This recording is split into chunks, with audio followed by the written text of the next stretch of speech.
Bé, i els deixem ja amb un dels plats forts del dia, el derbi català de la Lliga Asobal entre el Granollers i el Futbol Club Barcelona, un partit que ha despertat molta expectació perquè és el del retorn d'Iñaki Urdangarín a la competició després del seu casament. L'escenari és el pavelló olímpic de Granollers i els comentaris de Joan Ramon Bellver i de Vicenç Prados. Bona tarda. Molt bona tarda, senyores i senyors. Molt bona tarda, Arcadi Aliber. Salutacions cordials des del pavelló olímpic de Granollers, que presenta un excel·lent aspecte pel que fa a la presència d'aficionats. Feia molt de temps que a l'Olímpic de Granollers no hi havia tant públic per presenciar aquest últim partit de la novena jornada de Lliga, el derbi català que ha d'enfrontar el Granollers i el Futbol Club Barcelona.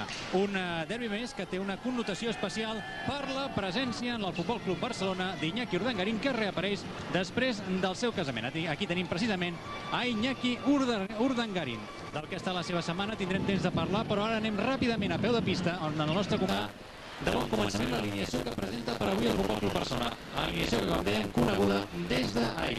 El Futbol Club Barcelona, amb les baixes ja referides per Valero Rivera, jugant amb el dorsal número 12 Borfet i amb el 16 el jove José Manuel Sierra, i com a jugadors de pista amb el 2 O'Callaghan, amb el 3 Serkin, amb el 5 Masip, amb el 6 Nedo, amb el 7 Urdangarín, amb el 9 Garralda, amb el 13 Patrick Chavar, amb el 17 Virgosa, amb el 19 Soler i amb el dorsal número 20 Antonio Carlos Ortega.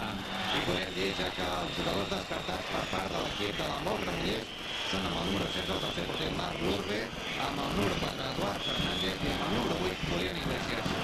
Iglesias i Fernández, doncs, els jugadors que han estat descartats a última hora per Josep Lluís Villarroel. S'està fent l'acte protocolari de presentació dels jugadors del Futbol Club Barcelona i, lògicament, els aplaudiments més sorollosos, si n'hi ha hagut aplaudiments sorollosos pels jugadors del Futbol Club Barcelona, han estat per Iñaki Urdangarín.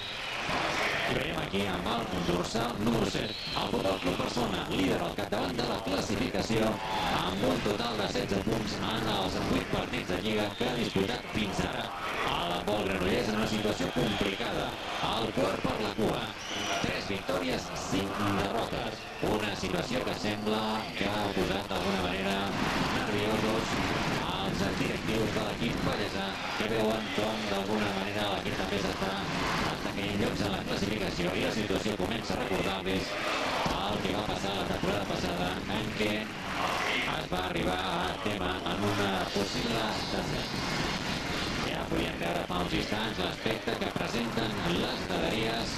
Una gran entrada, aquí tenim les sigles, no són les sigles de la Granollers, sinó les de l'equip de futbol americà que té aquesta ciutat ballesana, el Fènix de Granollers, i la presència, com era d'esperar, de nombrosos fotògrafs, reporters gràfics, paparatxis, que volen de tenir les primeres fotografies d'Iñaki Urdangarín, no la samarreta blaugrana, però sí de la seva reaparició un cop casat.